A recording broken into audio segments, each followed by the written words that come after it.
মোহনবাগান নির্বাচন আসন্ন, এটা আপনারা সবাই জানেন। সম্ভবত জুন মাসের 22 তারিখে হতে চলেছে সেই বহু প্রতীক্ষিত নির্বাচন। আর এই নির্বাচনকে কেন্দ্র করে দুই পক্ষের প্রচারও একদম তুঙ্গে আছে।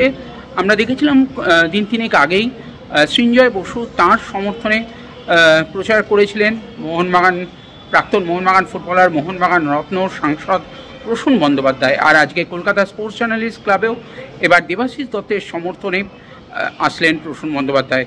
প্রশ্নটা উঠতে বাধ্য, তাহলে কি এবার দেবাশিস দত্তের হয়ে প্রচার করবেন? তাকে প্রশ্নটা করা হয়েছিল, তবে তিনি বলেন যে মোহনবাগান একটা পরিবার, তাই মোহনবাগানের সবার সাথে তিনি আছেন। কেন এই মোহনবাগান একটা পরিবারে, কেন এই নির্বাচন, কেন এই সংসদের আনাগোনা, কেন এই নির্বাচনের আনাগোনা? একটা সুস্থভাবে এটা নিজেদের মধ্যে একটা মিলিয়ে মিশিয়ে নিলে করলেই তো হয়। আর শেষে কিন্তু তিনি জানাতে বললেন না যে তার পাশের লোক অর্থাৎ দেবাশিস দত্ত তাকে কিন্তু ধাক্কা দেবেন না। কি বললেন আজকে সাংসদ প্রসূন বন্দ্যোপাধ্যায়, প্রাক্তন মোহনবাগান ফুটবলার, মোহনবাগান রত্ন প্রসূন বন্দ্যোপাধ্যায়? চলুন শুনে নেওয়া যাক। তো মোহনবাগান একটা পরিবার, মোহনবাগান মতো আমার মনে করি পরিবার আমরা।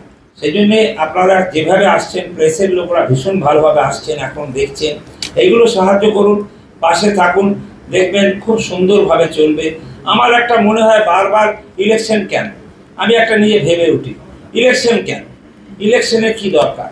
এই পরিবারের তো ব্যাপার। হ্যাঁ, মাঠে বসলো, যে যে কাছে যে করছে, যে সুন্দর করে বলছে, তাকে সামনে রেখে সুন্দরভাবে সবাই মিলে যদি আমরা চলতে পারি, আমার কাছে একটা অন্য মাত্রা হয়, আমার ভালো লাগে। ওই ইলেকশন করা একটা পলিটিক্যাল ব্যাপার, লাফালাফি করে গেলাম, সেটা আমার কাছে খুব দুর্ভাগ্য হয়। যে আমাদের যারা করেছে, যারা চাইছে, যারা জানছে, তাদের নিয়ে সুন্দর করে করে চা খাবার দাবার করে আবার মোহনবাগান এগিয়ে যাবে। ওই ইলেকশন করাটা আমার কাছে খুব একটা ভালো মনে হচ্ছে না। কারণ আমার মনে হচ্ছে যে মোহনবাগানের সবাই মিলে একসাথে আছে, আর সেইটা সুন্দর করে চলা হবে। যে ভালো কাজ করছে সে নিশ্চয়ই পাবে, যে পারছে না সে পাশে থাকবে। অতএব আমার এটা ধারণা হয়েছে, আমার ভেবেছি যে আপনারা সবাই আছেন। এটা এমন একটা ব্যাপার আছে যে আমাদের এখানে বসে সবাই মিলে, আর সবচেয়ে ভালো কি মেম্বাররা এত ভালো, তুলনাবিহীন। এখন কত আছেন বড়, কত ছোট আছে, তাই আপনি সবসময় ওকে বলি দেবাশিসকে, দেবাশিস বলছে দাদা কোনো চিন্তা নেই, আমি ঠিকভাবে ভালো করে তাড়িয়ে রেখেছি। সত্যিই তো মানতে হবে তো, 3 বছর ধরে আমরা চ্যাম্পিয়ন হয়ে যাচ্ছি, এটা তো কম না। ওর তো যোগ্যতা আছে, মিথ্যে পাচ্ছে, জানতে পারছে, সব কিছু ছেড়ে দিয়ে পাশে যাচ্ছে। সেই ওকেও তো ভীষণভাবে সম্মান জানানো উচিত, এবং ও যেখানে আছে সেখানেই থাকা দরকার, তার চেয়ে বেশি থাকা দরকার, যে মানুষের জন্য কাজ করছে। আমাদের কথা হচ্ছে এই মোহনবাগানে একবার এলাম, এসে চলে গেলাম, সেটা হবে না। যদি করতে হয় সেরকম লোককে ডাকা হবে, সেরকম লোক থাকবে, তারা করবে, এটা মনে হয়। আপনারা ভালো থাকুন। আমি ভীষণভাবে মোহনবাগান পাগল আছি। আমার 70 বছর হয়ে গেল 3 দিন আগে, কিন্তু আমি মোহনবাগানের জার্সিটা পরেই ঘুরে বেড়াচ্ছি। লোকে বলছে পাগল হয়ে গেছে বসুন্ধরা, তুমি তাই নাকি? আমি হ্যাঁ, আমি পাগল। আমাকে বলছে পাগল হয়ে গেছে, আমি হ্যাঁ পাগল হয়ে গেছি। ভাই কিছু করার নেই, মোহনবাগান। আমি জার্সিটা পরে চলে এসেছি, আর সবাই বলছে এই বাবা তুমি আবার জার্সি পরে ঘুরছো কেন? আমি হ্যাঁ, এই জার্সিটাই আমার প্রাণ।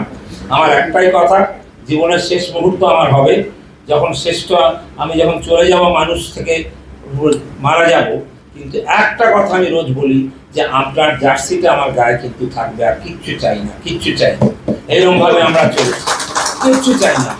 আমার জীবনে মোহনবাগান মানে একটা বিরাট ব্যাপার। মোহনবাগান সবাই আমরা পাগলের মতো, ভাবা যায় না। এই ক্লাবটা এত সুন্দরভাবে এগিয়ে চলেছে, যারা করছেন তারা অবশ্যই করুন। এখানে আমার বারবার একটা কথা আসছে যে ইলেকশন করে কি হবে, চেঁচা মিচি এসব চিৎকার কি দরকার? এটা আমার ধারণা যে করেছে, সবাই করেছেন, যারা তারা সামনে দাঁড়িয়ে থাকবে, তাদের বলা হবে, তারা ব্যাস একদিন মিষ্টি খেয়ে চা খেয়ে হই করে একদম আমরা চলে যাবো। একটা পরিবার তো, মোহনবাগান তো আরম না, পরিবার। এটা আমার চিন্তা ভাবনা। আমি জানি না কে করবে না, কিন্তু আমার মনে হয় বাঁদিকে যিনি বসে আছেন তাকে কিন্তু কোনো ধাক্কা মারবেন না, আমরা তাকে চলতে দিন।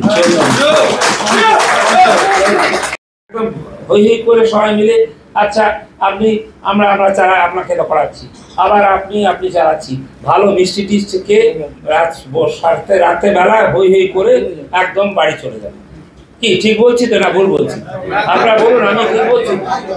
আমার নিজেদের ঘর তো, মোহনবাগান তো পরিবার, আমরা তো পরিবার ভাবি। আমি তো কার্ডটা নিয়ে এখন থেকে ঘুরে বেড়াই, হ্যাঁ, আমার এত ইচ্ছা সবসময়, কিন্তু আমার বক্তব্য হচ্ছে কেন কাউন্সিলর, কেন এইসব করা, এই করা কোনো লাভ নেই। একদম সামনে বসবে, 1000 2000 লোক থাকবে, সবাই মিলে আমরা গল্প করব, কেউ বলবেন ও ভালো ও খারাপ, এ ভালো বলবেন, তার থেকে সবাই ইচ্ছা হবে এবং অত সুন্দর হবে। আর মাঝে যদি আপনারা ইলেকশন করতে চান, তার মধ্যে কে ঢুকবে না আমি জানি না। আমি ভয় পাই এই জন্য যে কোনো একটা ডিস্টার্ব হলে কত একদম একটা মানে ক্লাবের অসুবিধা হবে। আরে মোহনবাগান নিয়ে কে সারা পৃথিবী চেনে, মোহনবাগানকে নিয়ে সবাই জানে, মোহনবাগানে চলে যান সোজাভাবে সবাই জানে, আর মোহনবাগান নামটাই সবাই জানে। আমি পার্লামেন্টে বসে আমার একটা সুবিধা হয়েছে যে আমি মোহনবাগান প্লেয়ার বলে আমাকে ওরা সবচেয়ে সম্মান দেয় পার্লামেন্টে দাঁড়ালে, যে প্রসূন ব্যানার্জি ইজ এ মোহনবাগান। সত্যি বলছি। প্রথম হচ্ছে প্রসূন বন্দ্যোপাধ্যায়ের পরিচয়টা আপনাদের জানতে হবে। প্রসূন বন্দ্যোপাধ্যায় এখানে মঞ্চে আমি ছাড়া বাকি যে 3 জন বসে আছেন, 3 জন হচ্ছেন বিদগ্ধ দিকপাল ফুটবলার। প্রসূন বন্দ্যোপাধ্যায় এখানে বসে আছেন অর্জুন পুরস্কার প্রাপ্ত ফুটবলার, ভারতের প্রাক্তন অধিনায়ক, মোহনবাগান রত্ন। তিনি তার মোহনবাগান অ্যাঙ্গেলে মোহনবাগানের কি ভালো পেতে পারে, মোহনবাগানের কি ভালো হতে পারে, তার বক্তব্যের মাধ্যমে তিনি ফুটিয়ে তুলেছেন এবং সেখানে মোহনবাগানের ভালোর জন্য উনি পরিষ্কার বলেছেন যে আমার নাম করে, মানে বা উনি বলতে চেয়েছেন আমার টিমটাকে ধরে রাখার জন্য, কারণ তারা ভালো কাজ করেছে সেটা উনি বলেছেন। কিন্তু মোহনবাগান অ্যাঙ্গেলে এর মধ্যে কোনো রাজনৈতিক ব্যাপার নেই, এর মধ্যে শুধুটাই মোহনবাগান আছে। হ্যাঁ বলো।